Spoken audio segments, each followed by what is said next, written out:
अगर आप भी ईपीएफओ पोर्टल पर अपने किसी एम्प्लॉय का ऑनलाइन रजिस्ट्रेशन करवाना चाहते हैं या नए एम्प्लॉय का यूएएन नंबर जनरेट करना चाहते हैं तो आज की हमारी ये वीडियो इसी टॉपिक पर है। इसके अलावा अगर किसी एम्प्लॉय के पास ऑलरेडी यूएएन नंबर है तो उसे कैसे एक्टिवेट करेंगे आज हम इस वीडियो में आगे देखेंगे। तो सबसे पहले हम ये देखते हैं कि यूएएन नंबर जनरेट करने के लिए हमारे पास कौन कौन से डॉक्यूमेंट्स होने चाहिए। सबसे पहले Aadhaar card, PAN card, bank detail. Bank detail में हमें एम्प्लॉय का अकाउंट नंबर, नेम और आईएफएससी कोड चाहिए।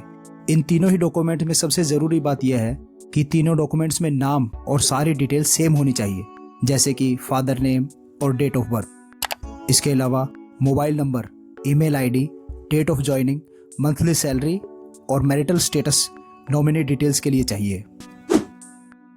जब ये सभी डॉक्यूमेंट्स हमारे पास अवेलेबल हो जाएं, तो हमें सबसे पहले google.com पर जाना है और ईपीएफ इंडिया टाइप करना है और जो सबसे पहला लिंक आए हमें उस पर क्लिक करना है। इस तरह से हम ईपीएफ इंडिया की ऑफिशियल वेबसाइट पर आ जाएंगे। उसके बाद हमें मेंबर टैब पर क्लिक करके रजिस्टर इंडिविजुअल पर क्लिक करना है और हम मेंबर रजिस्ट्रेशन के पेज पर रीडायरेक्ट हो जाएंगे।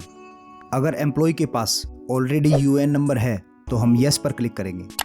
यहाँ सबसे पहले कॉलम में हमें यूएएन नंबर, एम्प्लॉय का आधार, उसका नाम और उसकी डेट ऑफ बर्थ एंटर करनी है। अगर एम्प्लॉय असम, मेघालय या इन शहरों से बिलोंग करता है तो हमें इस कॉलम पर टिक करना है। पर अगर आपके पास एम्प्लॉय का यूएएन नंबर नहीं है या हमें नया यूएएन नंबर जनरेट करना है तो हम नो पर क्लिक करेंगे। यहाँ हमें सबसे पहले कॉलम में एम्प्लॉय का पूरा नाम जो उसके आधार कार्ड में लिखा है टाइप करना है। फिर हमें एम्प्लॉय की डेट ऑफ बर्थ एंटर करनी है। उसके बाद एम्प्लॉय का जेंडर सेलेक्ट करना है।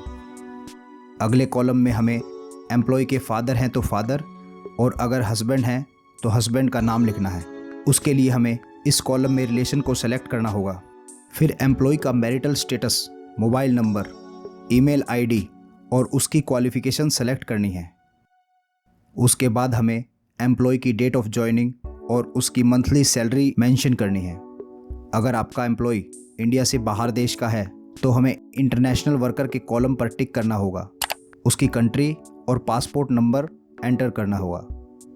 अगले कॉलम में पासपोर्ट के बनने की तारीख और पासपोर्ट कब तक वैलिड है उसकी डेट सेलेक्ट करनी होगी।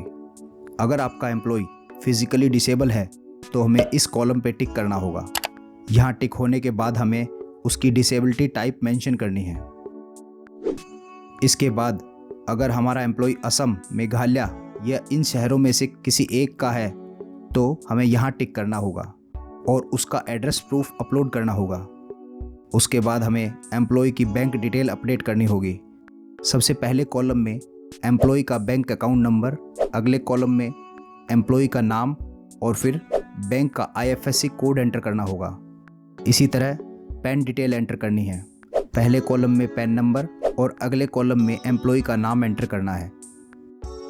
आधार वाले कॉलम में आधार नंबर और इस कॉलम में एम्प्लॉय का नाम एंटर करना है। जब ये सभी डिटेल फिल हो जाएं तो उसके बाद हमें सेव पर क्लिक करना है। जैसे ही हम सेव पर क्लिक करेंगे हमारा डेटा पोर्टल पर सेव हो जाएगा। ये सब हो जाने के बाद हमारा अगला काम है एम्प्लॉय की डिटेल्स को अप्रूव करना। उसके लिए हमें फिर से मेंबर की टैब पर जाकर अप्रूव पर क्लिक करना होगा। उसके बाद आपके सामने एम्प्लॉय की डिटेल्स आ जाएंगी। हमें यहाँ अप्रूव के बटन पर टिक करना है और हमारे पास अप्रूव सक्सेसफुल का मैसेज आ जाएगा। उसके बाद अगर आप अपने एम्प्लॉय का स्टेटस चेक करना चाहते हैं तो डैशबोर्ड टैब में एक्टिव मेंबर पर क्लिक करना है। इस पेज पर हमें अपने सभी एक्टिव एम्प्लॉयज़ की लिस्ट दिख जाएगी। दोस्तों, अगर आपको हमारी इस वीडियो से ज़रा भी बेनिफिट हुआ हो तो प्लीज़ हमें सब्सक्राइब ज़रूर करें और बेल नोटिफिकेशन ज़रूर ऑन करें ताकि आने वाली वीडियो आपको सबसे पहले मिले। Thank you.